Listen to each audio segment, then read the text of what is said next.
Syria में जब असद सरकार का पतन हो रहा था तो उस वक्त इजराइल और अमेरिका सीरिया पर एक बाज की तरह नजर गड़ाए बैठे थे। सीरिया में जहां एक तरफ विद्रोही जीत का झंडा लहरा रहे थे, वहीं दूसरी तरफ Israeli PM Netanyahu Syria border पर मौजूद थे और इसी दौरान अमेरिका ने अचानक से सीरिया के भीतर हवाई हमले शुरू कर दिए तो वहीं इजरायली सेना सीरिया के भीतर घुस गई।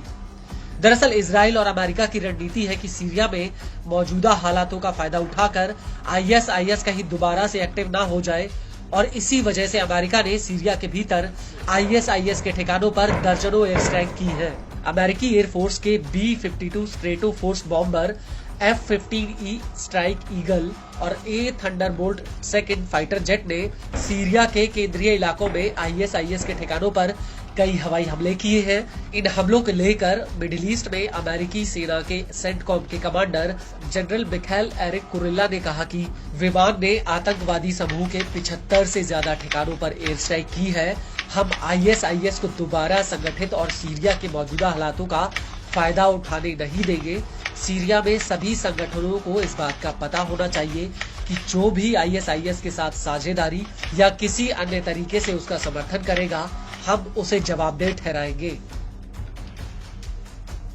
इस सब के बीच आपको ये भी बता दें कि इजराइल ने सीरिया में घुसकर एक बफर जोन पर कब्जा कर लिया है और गोलन हाइट्स इलाके में भारी संख्या में इजराइल ने फोर्स तैनात की है। इजराइल का कहना है कि उसने इस इलाके में अस्थायी बफर जोन बनाया है ताकि सीरिया में बिगड़ते हालातों को देखते हुए चरमपंथी इसका फायदा उठाकर इजराइल को नुकसान ना पहुंचाए। लेकिन गौर करने वाली बात यह है कि अब इजरायली सेना सीरिया के भीतर हवाई हमले कर रही है। पिछले कुछ घंटों में इजरायली एयरफोर्स ने सीरिया के भीतर 100 से ज्यादा एयर स्ट्राइक की है। इजराइल का कहना है कि वो असद सरकार द्वारा छोड़े गए हथियार और सैन्य ठिकानों को तबाह कर रहा है ताकि ये चरमपंथियों के हाथों में न लगे।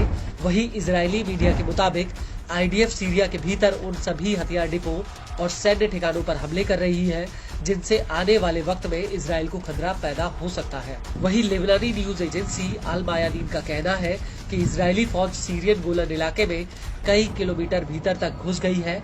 आईडीएफ ने सीरिया के माउंट हेरमोन पर कब्जा कर लिया है और यह इलाका आईडीएफ के बफर जोन के भीतर आता है, जिसकी जिम्मेदारी संयुक्त राष्ट्र संघ के पास है।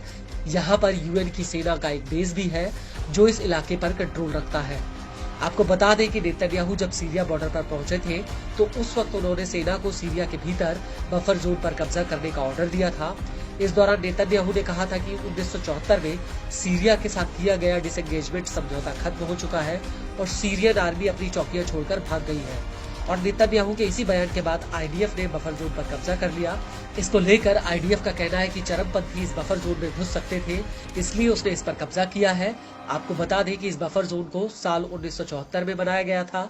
ये इजराइल के कब्जे वाले सीरियन गोलन हाइट से अलग है और यूएन की शांति सेना इस इलाके पर निगरानी रखती है। इस सब के बीच आपको ये भी बता दें कि आईडीएफ ने गोलन हाइट्स को एक क्लोज्ड मिलिट्री जोन भी घोषित किया है।